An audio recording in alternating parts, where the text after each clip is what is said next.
नहीं हो सकती। इनका रवैया ही सियासी नहीं है। ये अपने आप से जो फसादी और इंतशारी हैं, 9 मई के हैं, 26 नवंबर के हैं, उनको अलहदा करें, अपने आप से डिस्टेंस करें।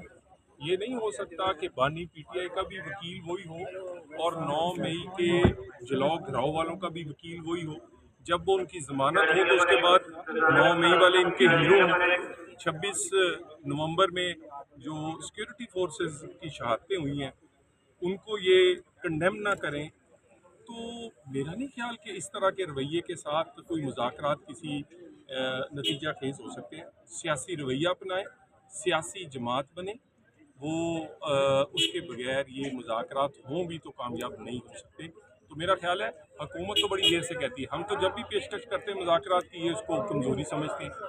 अपोजिशन में भी की, हमने मिसाके मईशत की बात की, इन्होंने कहा ये एनआरओ मांग रहे हैं। उसके बाद दोबारा हुकूमत में जो 16 महीने की थी उसमें कहा, इन्होंने कहा ये बिल्कुल कमज़ोर हो गए। इसके बाद इस दफ़ा 26 को जब संजरानी की बात हुई, संजानी की कि वहाँ जलसा ये कर लें, उस वक़्त भी इन्होंने अपने नारे लगाए कि जी हम कामयाब हो गए, इनकलाब आ गया, ये बड़े कमज़ोर हो गए। तो बात ये है कि हम पाकिस्तान में जो पॉलिटिकल स्टेबिलिटी है उसको किसी सूरत नहीं गंवाने देंगे। इसी से गरीब का रोटी और पाकिस्तान की इकॉनमी जुड़ी हुई है। और दूसरी बात, अगर इस वक्त मुज़ाकरात का झांसा देकर ये जनरल फैज़ का जो के साथ जो गठजोड़ था उससे बचना चाहते हैं तो ये झांसा में हम नहीं आए। लेकिन क्या वाकई झांसा है या कि ज़बानी जमा खर्च है? देखिए झांसा, आप इनका रवैया देख लें, ये तो इस पार्लियामेंट को मानते ही नहीं थे। ये तो कहते थे ये जाली है, ये सिलेक्शन को नहीं मानते थे। ये हमें कहते थे कि इनसे बातचीत करने का फ़ायदा ही कोई नहीं है, हमने तो बातचीत करनी है उनसे।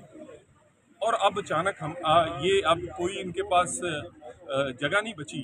और एक चार्जशीट है बानी पीटीआई और फैज़ हमीद के खिलाफ, वो कल ही फैज़ हमीद के खिलाफ नहीं है। और ये जो बुशरा बीबी की जो जादूगरी थी उसके पीछे जादूगर जो था वो फैज़ हमीद था। और इस वक्त ये अपने आप को वहाँ से बचाने के लिए, अब ये कैसे लोग हैं ये? यार कोई गैरत तो होनी चाहिए कि जिसने आपका मुश्किल में या अच्छे वक्तों में साथ दिया हो, वज़ीर आज़म बनाया हो, हुकूमतें दी हों, आपके जो गंद है उनको साफ करवाया हो। मैं जनरल फैज़ हमीद की बात कर रहा हूँ, वो उसको आप आज कह रहे हैं हम जानते ही नहीं हैं, हमें तो पता ही नहीं है, हमारे साथ तो तल्लक ही कोई नहीं। यार कोई शर्म होनी चाहिए, कोई हया करें। और बुरे वक्त में भी लोगों के साथ खड़े होते हैं, खाया पिया इकट्ठा है। अब आप कहते हैं मैं पहचानता ही नहीं हूँ।